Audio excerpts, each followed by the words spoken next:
Hello and welcome to busyworksbeats.com. I need you guys to smash that like button because the promise I'm going to make to you today is that I'm going to transform everything you know about EQ. So this is for beginners who want to go to intermediate and advanced levels. Now, this won't cover the science about everything, to be fair, but I will show you how to go from a beginner understanding of EQ to a very advanced way. So firstly, we have to cover the source of all sounds, the sine wave. Okay, so if we look at this spectrum view from Wave Candy in FL Studio, we can actually look at the frequency content of a sound. So here I have just a simple tone playing, and let's extend this tone a little bit. Okay, so a sine wave is only one frequency. So on this graph, we should just see it as a horizontal line, and that's exactly what we see here is a horizontal line somewhere around 130 hertz. Okay, so that is the fundamental frequency of a sound. Every sound has a different fundamental frequency. My voice has a different fundamental frequency, or the lowest sound than your voice. And, you know, the violin has a different fundamental frequency than a bass guitar. So depending on each sound's fundamental frequency, it comes down to ultimately a sine wave. Okay. Now, what separates, nobody ever asked this question, what separates a sine wave from a sawtooth from a square wave? It's the harmonic content. So in physics, you have stuff called harmonics. And the short answer is that harmonics are simply the multiples of the fundamental frequency. So for example, if I switch this back to a sine wave, we will see the fundamental frequency here at about 130 hertz. But if I add what's called the second harmonic, we can actually view, frequencies in multiples. So it should be 2 times 130, which is 260, and 3 times 130, which is 390. I don't know why I chose this. No, we should have chose 100 hertz. But let's see what happens if I start using what's called frequency modulation to add more harmonic content to the sound. So this is fundamentally what separates sounds from one another. It is called the harmonic distribution, or the harmonic series of a sound. So let's pull this up. And now we can see 1, 2, 3, 4, 5, 6, 7 horizontal lines. So we've created what are called harmonics to the sound. To be fair, there are more than just there's a word for it. Forgive me for forgetting the word. Dissonant harmonics and harmonics that are more pleasing to the ear. But the main thing here that we have to focus on is just simply that these are multiples of our fundamental frequency. Okay, so it'd be 3 times, 4 times, 5 times, like that. So let's go through each waveform and just see the main differences here. Not that you guys have to memorize harmonics. I'll show you a different understanding in a second, but let's switch through the wave table position. So here's a sawtooth. And look at how many horizontal lines we see here. That's a lot of frequencies. So a sawtooth is just a lot of sine waves stacked up at different frequencies. That's all it is. Okay, let's look at a triangle wave. So this is less and less intense sine waves stacked over top of each other in different frequency ranges. Let's check out the square wave. Now, squares are known to have what are called odd harmonics. So instead of 2 times the fundamental frequency, it'd be like 3 times, 5 times, 7 times, all the odd numbers. So that gives you what's called odd harmonics, and that's what gives you a square tone. Whereas a sawtooth can be even and odd harmonics, meaning 2 times the fundamental or 3 times, just depends.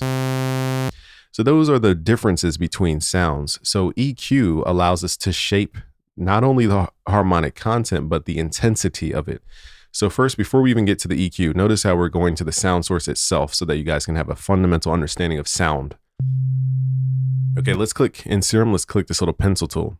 And what we're going to do is observe the harmonics that we see in the left side. So this represents what's called the first fundamental frequency. Okay, these are called partials.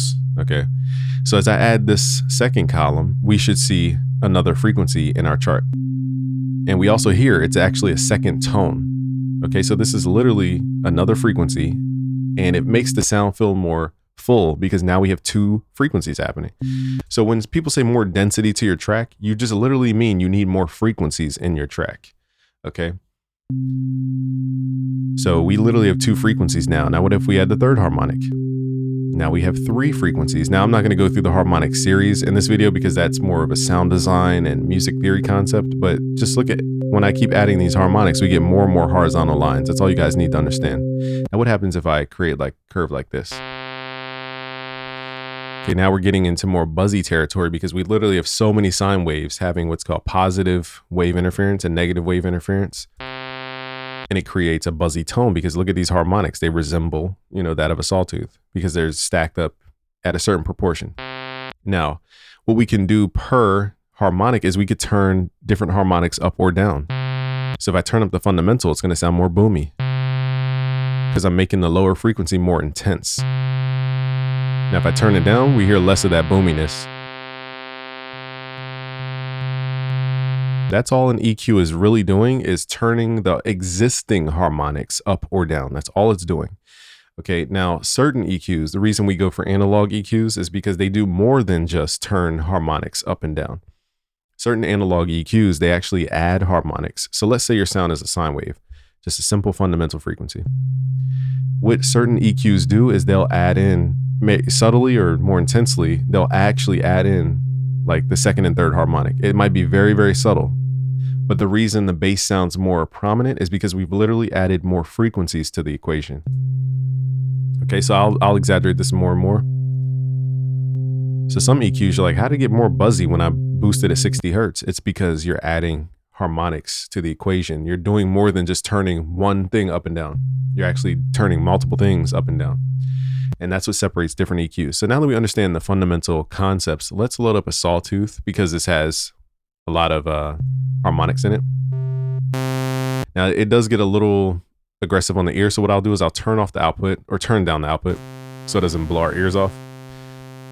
Okay, but now we're going to use traditional EQs like FabFilter Pro Q3. Now Pro Q4 has a certain feature to where you can actually add harmonics, but here we're on Pro Q3. So in theory, when I mess with this EQ, I should be taking away the upper harmonics of the sound using what's called a low pass filter. So let's switch the shape to a low pass filter.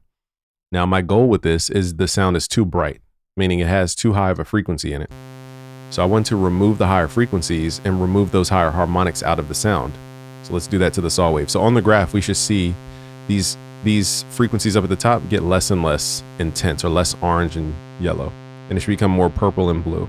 As you guys can visually see, we're seeing more blues and purples that represent the absence of sound. Okay, you can visually see the frequency cutoff as well.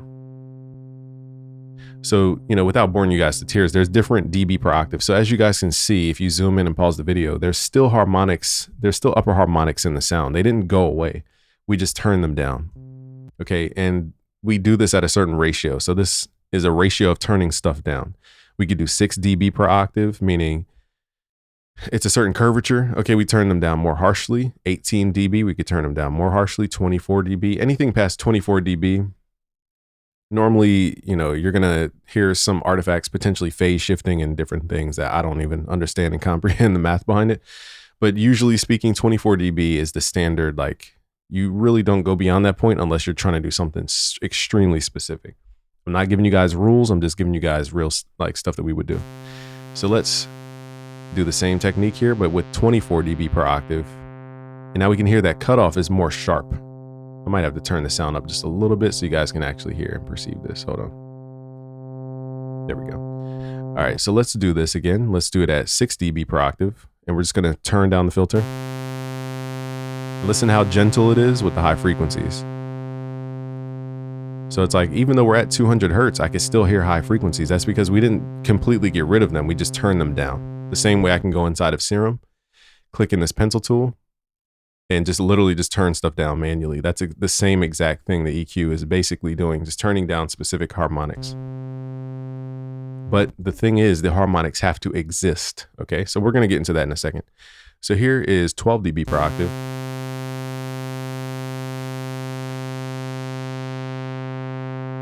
So this is called a low pass filter because we're allowing the low frequencies to pass through, whereas the high frequencies are being turned down and attenuated. All right, so we can still hear high frequencies. So let's switch this to 24 dB per octave. This is going to be a little more aggressive. And we're actually going to hear me sweep through the frequencies.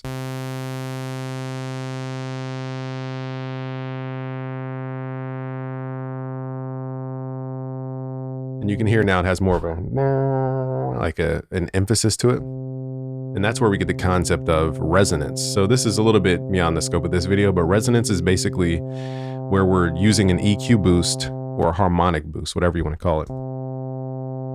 at the cutoff frequency. So in this case, the cutoff frequency is 700 hertz. So if I keep boosting this resonance up, we're going to hear more frequencies being boosted at 700. So this is how you get those like funky, like, you know, synthetic sweeps. And it's also a great way to train your ear to understand filter sweeps, is to turn up the resonance.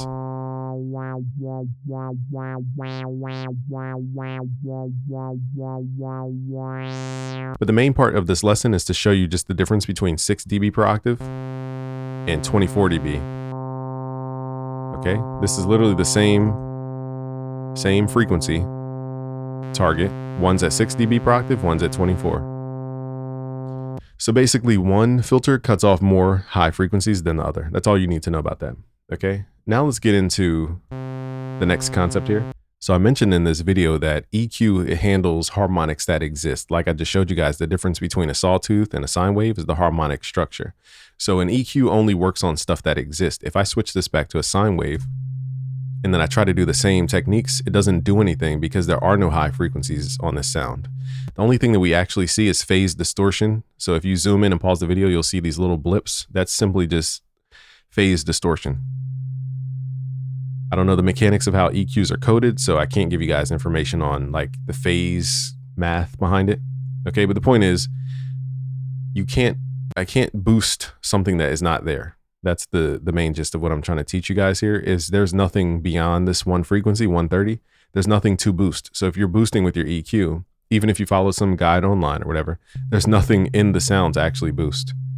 So I could boost this till infinity, nothing's going to happen because the sound itself does not have any of these frequencies in it. Okay, so that's, you know, something that you have to comprehend as, you know, mixing engineers and artists, is that you can only address what exists. Now, here's the twist, is that with certain EQs like this one called Spectre from Waves Factory, and, you know, like things like analog EQ, which I may show you guys in this video, they create harmonic content. Okay, so what does that mean? So remember, I told you a sine wave is only this one frequency, this one horizontal frequency. Well, what happens if we use the Spectre EQ? You would think this is just a simple EQ where you're just boosting frequencies. But if I actually boost this, look at the left side, guys, you can see we have more frequency content here. So we are adding frequencies. And depending on the modes here, you can add different types of harmonics. So in warp mode, you know, maybe you have less intensity of the high frequencies. Tube mode, you guys can see we've added more harmonics in between. Tape mode gives you more higher harmonics and less lower harmonics, but it's very subtle. Class B gives you a ton of harmonics here, very bright sound. Diode gives you a really, really, really high level of harmonics. So we took the sine wave from sounding like this, that one frequency, to almost a sawtooth with an EQ. So not every EQ is the same, okay? And once you understand this concept truly, you will understand why people seek out different EQs. Because look at this one. This is a bit rate. I don't know what it does exactly, but it's adding this like noise, this Gaussian looking noise to the high end of our song, or high end of our sound here. Here's rectify, which squares off the sound, I believe. Look at those harmonics. So we took the sine wave, this tone here, and made it basically a square wave. So what separates the sound, like I showed you guys, is the harmonic structure of a sound. I can transform a sine wave into a square wave just by pushing it hard enough through distortion. But the reason is because we're creating a certain sequence of harmonics, not because I ran it through a distortion plugin.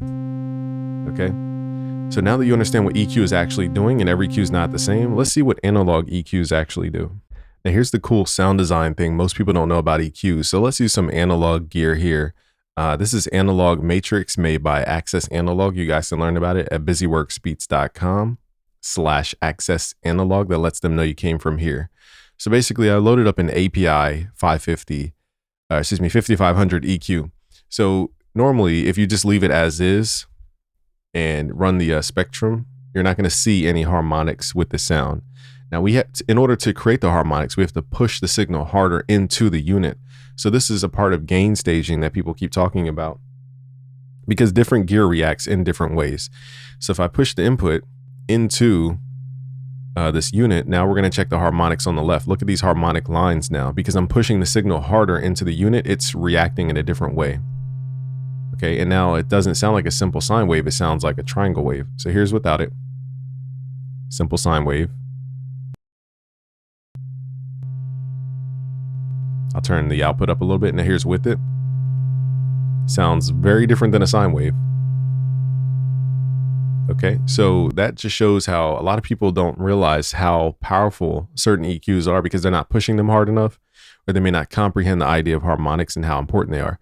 Even this converter, for example, this is a stereo loop of a converter. I believe I'm using this right. If pro users see me doing this and I'm not using this program right, then correct me, whatever.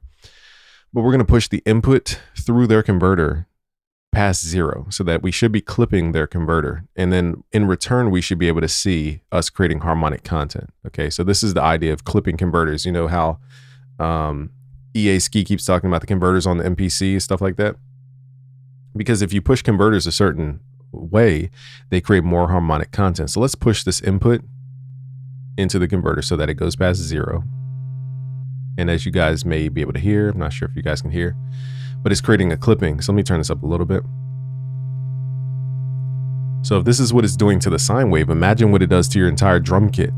So I'm going to run, AJ Hall's drums and just show you guys the power of EQ. Now, I'm not going to sit here and just EQ everything because I feel like that's arbitrary, but now you guys understand the science of the EQ on a deeper level than just turning stuff up and turning stuff down. That's not just what it does. It can do a lot more. So let's load up some drums by AJ Hall. So the reason I'm using AJ Hall stuff is he provides the actual raw stems so you guys can practice mixing on acoustic drums. So if you guys want to learn mixing, go purchase, this is called his Slow Burn Volume 5. And you can get the multi-tracks to this. So basically you can learn how to treat organic acoustic drums and not just slapping soft clipper on everything for trap drums, because acoustic drums are very different than trap drums. So now we have everything. Let's, I guess we don't need to add it to anything. We could have everything on our master channel. Oh no, I'm wrong. We need to have it on channel 1. So let's route everything here to channel 1. And what we're going to do from this point is run the drums through some of the gear that we were just looking at. So again, let me turn up the volume here so you guys can get it more. All right, so this is the before. Now, if I just showed you guys drum EQs and showed you this graph, harmonics wouldn't make any sense because it's just so confusing to know the harmonic density of stuff looking at raw drums. So that's why I taught you guys harmonics, teaching you the simple sine wave, because the sine wave is the foundation of everything. Okay, so now we understand the concepts. Let's, run it through that same API EQ, for example.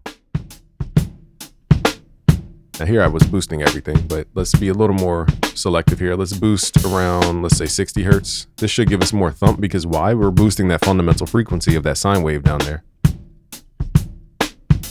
And that gives us more roundness to the sound, more boominess.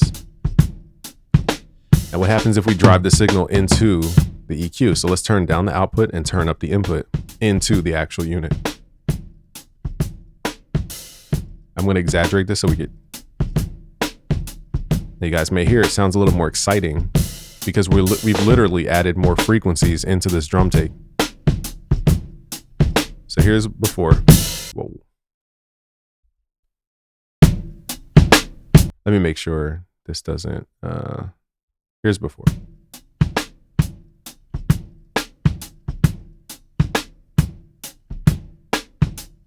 All right, so here's the before. Just listen to how, not soft the drums sound, but just how the brightness of the drums.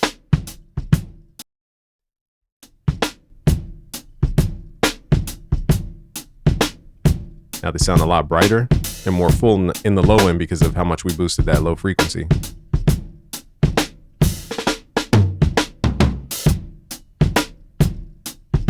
Let's turn this off and on just so you guys can truly understand the type of sound that it's adding to the sound. Again, this is more than just turning harmonics up and down. This is actually adding harmonics and new frequencies into the actual mix.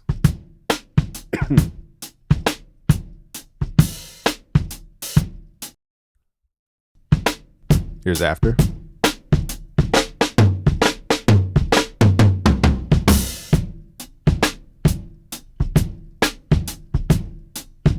So I think a good part to focus on for this specific loop is the very tail end where that tom roll comes in. So let's see if we can loop just the ending. And then let's play this before and after.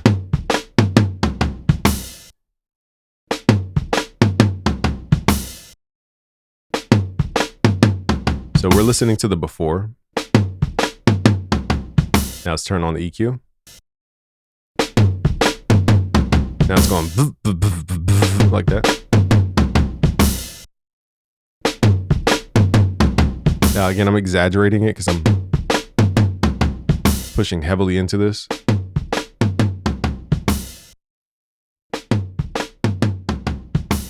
So let's do the same thing just with a converter, just to show you guys the power of harmonics. So this is just the converter. This is not an EQ, but we're going to add frequencies to this sound by adding this unit here. So we're going to push and clip intentionally.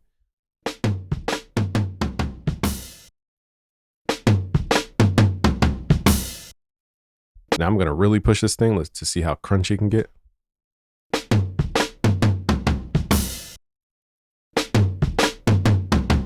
You guys can feel the difference in the energy. It feels like the tom drum is jumping out. Now here's before.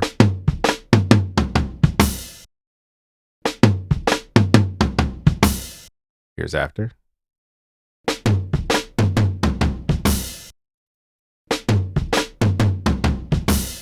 Okay, so I want you guys to get used to pushing these units a little harder on the input to see if they react a little bit differently.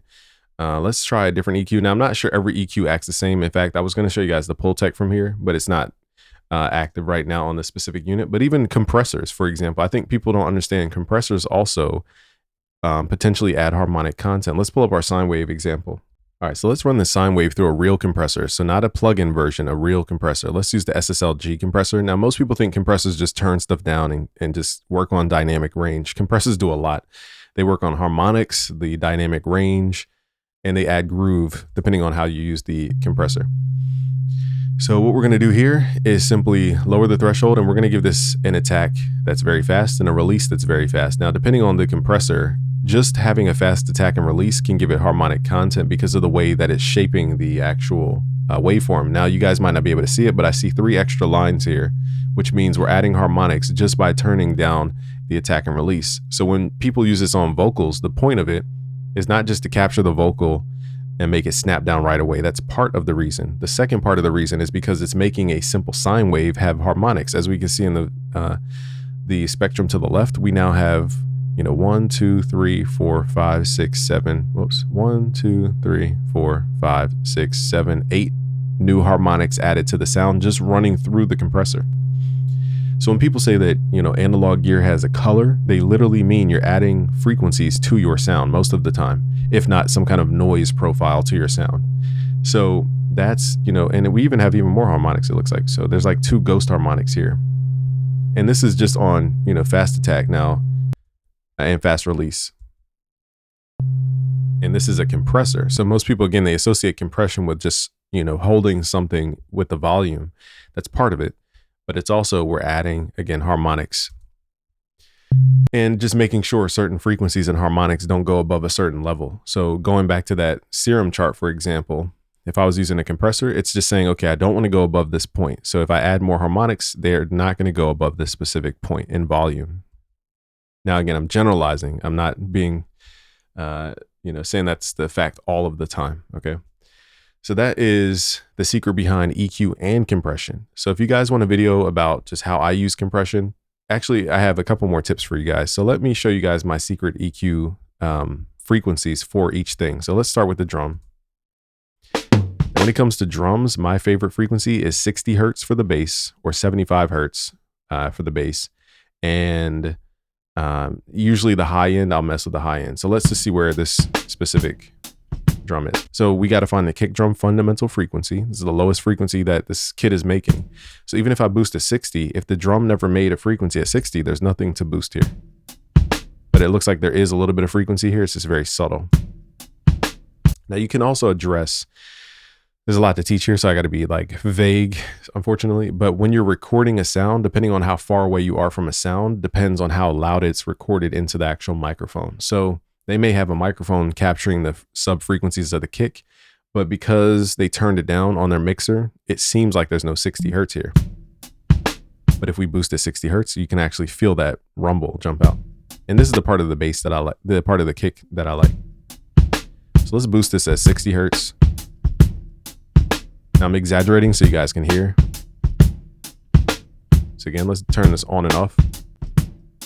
Here's off. Here's on. Let's pull this back and give it more of a cue so that it's not affecting such a wide range of frequencies. We want this to be more focused at 60. Excuse me. So let's turn this on and off. Here's off. Here's on. So it just adds a weight to your drums. Another frequency again is 75. This really works for 808s. 60 and 75 hertz is like the magic frequency for 808s. So here's 75. Now it just depends on how your stuff is tuned. If 75 sounds better or 65, there's no magical one, but try those two frequencies. I guarantee you guys will have your bass stand out if the frequencies exist. So I'm going to exaggerate so you guys can hear the difference in 75 versus 60.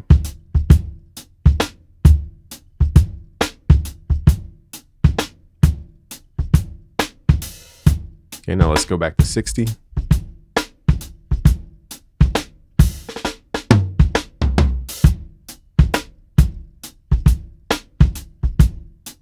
Let's go back to 75.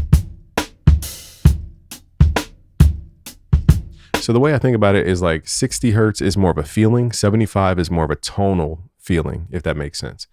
It's like the sub is there and it's telling you it's there, whereas 60 is like the sub is just there and you just feel it. So outside of these frequencies, I normally just worry about the hi-hat when it comes to a drum kit. Now, when it comes to a hi-hat, normally I just do a high shelf. I don't like overly EQ the middle of a drum. That's just not what I do personally. And this depends on if I want the hi-hats to stick out more. That's all. You know, in this mix, it feels like it's already kind of leaning towards thinness. So I want to boost the lows and make it more low heavy to feel more dense, instead of boosting the highs to make the track feel even more like lightweight. So another secret to high frequencies is they make your sounds feel taller. For some reason, that's just how we perceive sound. High frequencies seem higher and low frequencies sound lower.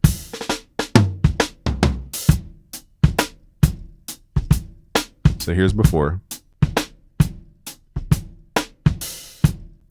And then here's after. It just adds that sparkle, just adding the lows and the highs. That's because our ear basically can't hear those frequencies naturally well. So boosting these, you know, exaggerating these frequencies is helping our ear actually hear them at the level we would hear other stuff. So it just sounds good because it's basically sounds louder to our ear. So let's do it before and after.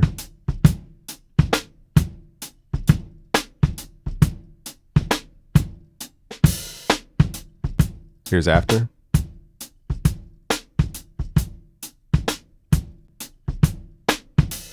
Ultimately, it did not shift the tone that much once you level match.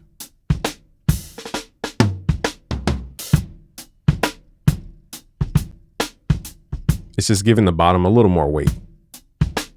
Okay, so it's really just shaping perception, less about being super bright or super heavy. So when you turn that volume back down, you'll get a more realistic picture of what the EQ is actually doing.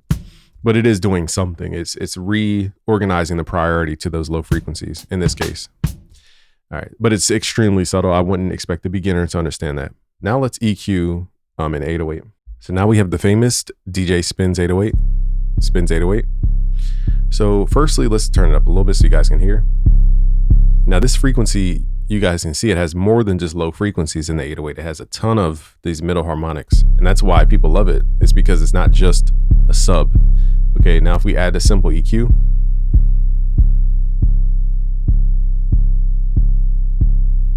At 60, you can hear it goes, it's just like the sub just jumps out a little bit.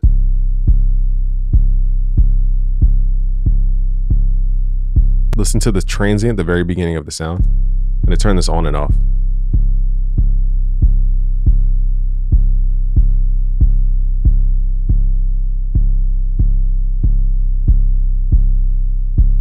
So that's 60 hertz. Now let's try 75 hertz.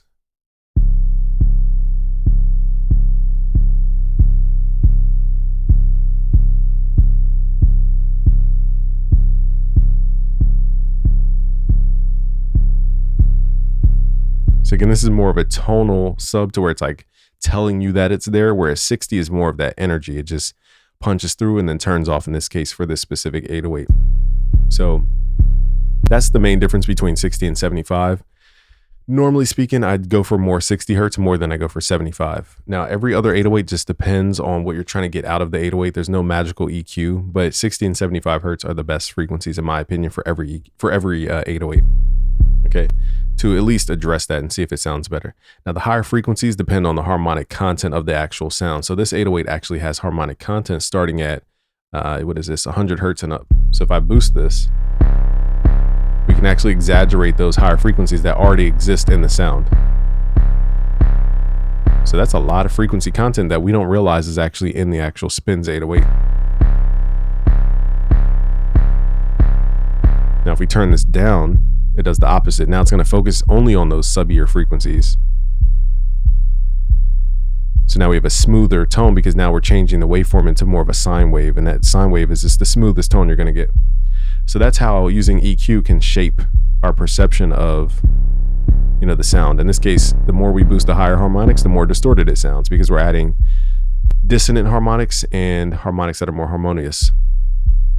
And then here we have more lower frequencies if we take the higher frequencies out. Now we're focused on everything below 200, which is still harmonically rich, but in this case, it's just less frequencies, I guess, in the higher end. So it sounds smoother, basically, but more full. So here's before. Here's after. And the thing about low frequencies like this, when we cut them off, is that we're going to have to turn the sound up even higher to be perceived as loud. So the reason Spins 808 is so good is because it has enough harmonics for it to be perceived. As I add this filter, we cut out all the higher frequencies, the harmonics, and it made the sound harder to perceive because our ears, again, it's called the Fletcher-Munson curve. You guys can study that. Our ears can't perceive the low frequencies the same way as we do the mid frequencies. So everything from about 500 hertz to 5 kilohertz, our ear can pick those up easily. Everything below 500, it really struggles naturally. And everything above that point, same exact way. I'm generalizing, but that's why, when we solo just the lower harmonics in this case, and then we boost the sound, we get clipping. It's because you have to turn the volume up so loud to even perceive the sound that by that time, we're just clipping. And that's what a lot of mixing engineers try to prevent, is that clipping sound. Okay. So we can prevent this by simply allowing the higher frequencies of the sound to exist, because now we don't have to turn up the sound as much, basically speaking. Let's turn this on. So these are little small things about 808s, nothing massive there. So we did that. Let's EQ some vocals. All right, so I recently just gave out some free vocal mixing templates for you guys for FL Studio and Logic. So if you want these for free, just go to busyworksbeats.com/FL Studio. So here's one of those templates, and basically here's the before. The land, watch me weave through traffic, dodger fitted on with my V-suit jacket. Don't get hyped, don't believe the madness. Here's after. What we doing right here is magic. Out the hood, fresh from a lot of the trafficking. Serve white, brown, Asian, and African. The South took hip-hop, the West took it back again. Here's before. In a low rider, gold dating spokes by it's me. After. I'm the ghost rider, more paper, more fire. So there's many stages of EQ on this specific channel. Now, the way you have to teach vocal mixing is a little bit backwards because there's no linear process to a vocal. With the vocals, you're doing something and then you're making a chain and then you go back in the chain to readjust something to change later down the chain. So even if I'm showing you this linearly, it's not how I actually did this chain. I'll just show you guys the stages of thought. So firstly, we're using a corrective EQ. Depending on your recording, it could be amazing, it could be terrible. So it just depends. There's no magical thing to start with when it comes to a vocal EQ. So in this case, we're correcting the flaws. Most of us have to correct flaws because we record in terrible environments. So here I'm chopping out the lower frequencies below about 100 hertz, and I'm cutting the harmonics that sound displeasing to me through that specific microphone. Okay, so everybody's harmonics are completely different. Don't copy these settings because this won't work for everybody. This is just simply a starting point for you guys to adjust it to your specific voice. But in this case, I did have about 3 areas of harmonics that sounded displeasing to me. Around 1200, it was a little bit like that telephone effect. You know how you guys hear audio on YouTube and then you could tell when somebody's just putting a phone up to the microphone and it's super harsh? That's usually around 1200 hertz. The fundamental frequency has a second harmonic, and that second harmonic tends to get boxy and muddy, almost like this. And it creates the perception of proximity. So this is where we're cutting the second harmonic of our specific vocal in this case. Now we have another cut at about 3K, and this is because this is simply a duplicate or a multiple of the telephone harmonic that I found a little too harsh around 1200. So we're just boosting the same thing in its higher registry around 3K. So again, don't memorize those numbers. The point is we're correcting at this stage. Now the next EQ looks crazy because this is not how I thought about mixing as I was mixing. This is a later decision. After I set up the compressors and the dynamic range and everything. So before we get to this crazy EQ, let's go to this EQ down here. This EQ is, again, correcting more of the things that we've added, because when you start adding compressors and all these other plugins, you're adding more and more frequency content because of the nature of harmonics. So I added another corrective EQ after the fact because there were certain harmonics and characteristics of the sound that I just didn't like. And I think this is set to the land, watch me weave through traffic. See if this is on. Yeah, this is the main signal here. The land, watch me weave through traffic. Dodger fitted on with my B-suit jacket. Don't get. So let's see what it sounds like without this EQ. The land, watch me weave through traffic. Dodger fitted on with my B-suit jacket. Don't get hyped, don't believe the man. It just has a little too much weight with those side vocals. So if I turn this off, the land, watch me weave through traffic. And it also sounds very separated, like left and right. The land, watch me weave through traffic. Dodger fitted on with my B-suit jacket. Don't get hyped, don't believe the madness. What we doing right here is magic. Out the hood, fresh from a lot of the traffic. And this EQ is pulling the difference between that left and the right down. So now we're not perceiving the difference. I didn't really get into stereo separation here, but when you adjust the EQ and the compression of something, sometimes it can collapse the signal back to mono because you're taking out the difference in frequencies between your left and your right ear. They're less apparent, and now everything feels more together, or glued, as they say. So even with EQ, we can address some stereo field issues. So in this case, that helps shape the stereo image of the vocal. The land, watch me weave through traffic. Dodger fitted on with my B-suit jacket. Don't get hyped, don't believe the madness.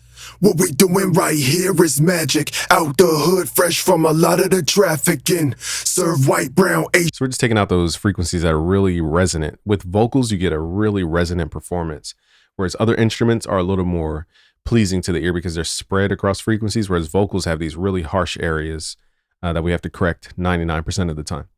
Now, after all this was done, then we have an EQ boosting the high frequencies and the entire signal. So we're boosting the entire vocal 12 dB into the compressor so that it can react more aggressively, the same way I showed you guys how when we push harder into certain EQs, we get more harmonics. The same thing with the compressor. If you push harder into this compressor, you're going to get, more things coming out of it. So in this case, I'm boosting the signal as a whole into the compressor while also giving more bias to the high end. The land, watch me weave through traffic. Dodger fitted on with my B-suit. And this is helping me fill out the sound because now we're adding the harmonics to fill in those gaps, almost like cement on a sidewalk. The land, watch me weave through traffic. Dodger fitted on with my B-suit jacket. Don't get hyped, don't believe the madness. What we doing right here is magic. So I could push this, harder if we needed to, because the compressors are keeping everything at a certain level. But the point of the EQ is to create more harmonics, not necessarily more volume. The land, watch me weave through traffic. Dodger fitted on with my B-suit jacket. Don't get hyped. So that's what people mean by when you push your sound loudly. Even though it gets turned down to negative 14 LUFS on streaming, if you have more harmonics, it sounds more dense. But if you don't have as many harmonics, it's just going to sound super quiet. So that's what we're trying to do here, is add just enough harmonics to where the sound feels nice and full, but not overly harmonic to where we're turning a sine wave into a square wave. So hopefully you guys are starting to piece this puzzle together about EQ, and hopefully I gave you more awareness. If you want to learn more about how to mix like the pros, go to busyworksbeats.com/premium. We have a course there called Mixing Fundamentals, and that will teach you the fundamentals of how to mix acoustic stuff, hip hop, trap, and you guys get access. So go to busyworksbeats.com/premium. Peace.